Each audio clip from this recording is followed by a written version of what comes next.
Julien Sagnier, bonjour. Vous êtes conseiller pédagogique et on est toujours sur notre activité de langage, robotique et éducation prioritaire. Un petit rappel sur ce qui se passe en Gironde sur le sujet. Alors oui, c'est un projet qu'on a mis en place avec quelques collègues qui concerne principalement l'éducation prioritaire.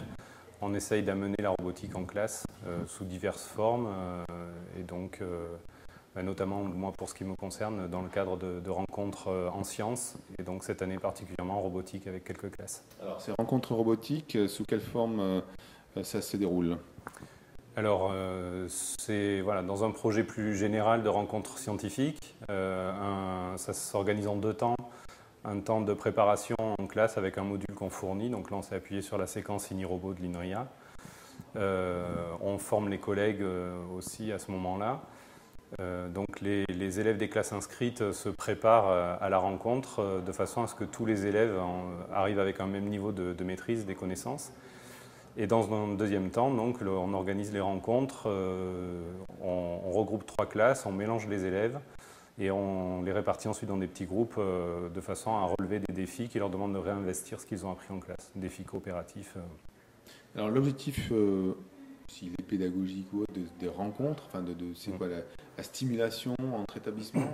Alors, bon, bien évidemment, il y a toutes les compétences qui sont travaillées, alors notionnelles d'une part, et puis transversales, méthodologiques, par rapport à la démarche scientifique. Donc ça, c'est voilà, évidemment l'objectif principal, mais en éducation prioritaire et dans le cadre de nos projets, on fonctionne par secteur de collège. Donc ce ne sont que des classes d'un même secteur de collège qui se rencontrent, classes des écoles du secteur de collège. Et l'objectif, c'est de développer une culture commune de ces élèves-là pour que quand ils arrivent au collège, d'une part, ils se sont déjà rencontrés et d'autre part, ils ont un même niveau de connaissance, de maîtrise et ils savent que les autres ont fait les mêmes choses qu'eux. Donc ils ont des choses à se dire, ils ont des choses à partager au moment où ils arrivent au collège.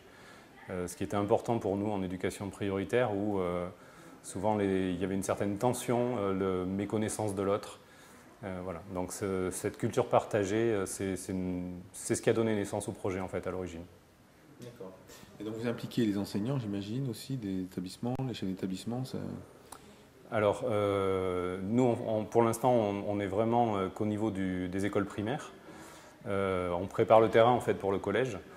Donc il y a un volant formation des enseignants qui est assez important.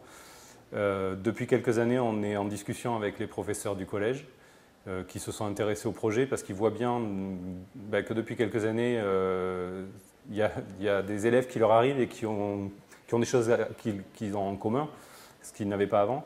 Donc ils voient l'intérêt de ce projet-là, ils s'y intéressent et là, pour la première fois l'an prochain, on va avoir des classes du collège qui vont intégrer les rencontres. Ok, donc c'est pas neutre, c'est-à-dire qu'en gros on part du premier degré oui.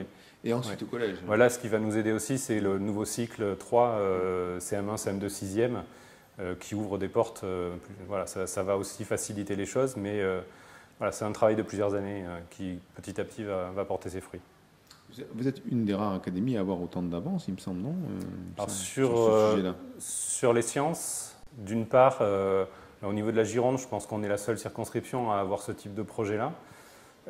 Et sur la robotique, la proximité de l'INRIA, forcément, nous a un peu avantagé et on en a profité. Quelle chance! Oui.